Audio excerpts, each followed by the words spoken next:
자연재해 위협은 날로 증가하고 있습니다.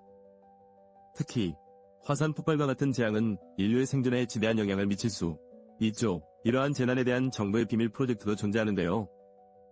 이는 우리가 이처럼 치명적인 상황에 어떻게 대비할 수 있는지를 뒷받침합니다.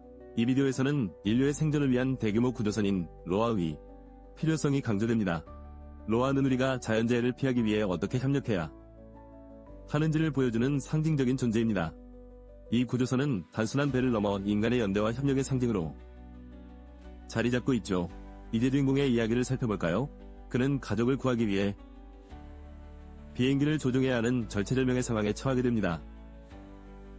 그가 과거 쌓아온 경험과 지식을 활용하며 위기를 극복하려고 하는 모습은 많은 이들에게 깊은 감동을 줍니다. 가족이 화산 폭발에 직면했을 때 그들은 생존을 위한 위험한 선택을 해야 했습니다.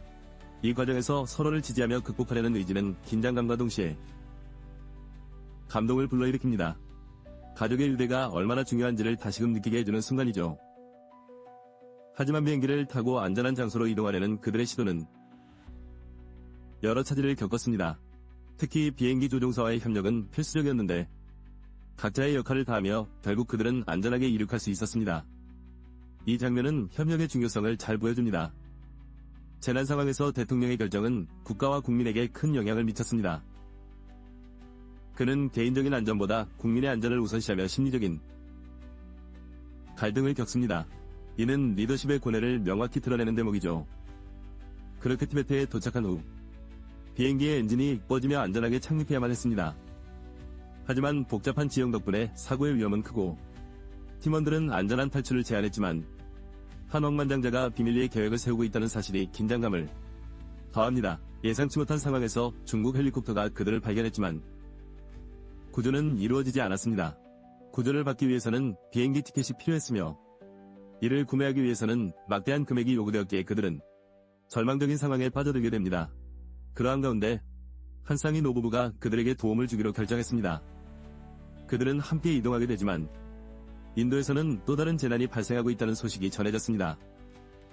그곳의 사람들은 구조되지 못하고 고통받고 있었죠. 사람들은 기차가 출발하기 전 공포에 휩싸였습니다.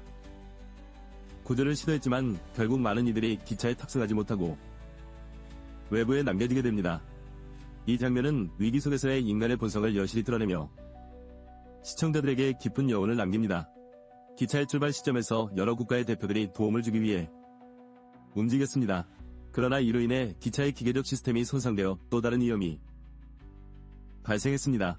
이처럼 위기 속에서의 복잡한 상황이 더욱 긴장감을 고조시킵니다. 위험한 상황 속에서도 주인공은 극복의 희망을 찾았습니다. 결국 그들은 기차를 안전하게 복구하고 새로운 시작을 맞이하게 됩니다. 이 이야기는 협력과 의지의 힘이 어떤 위기를 극복할 수 있는지를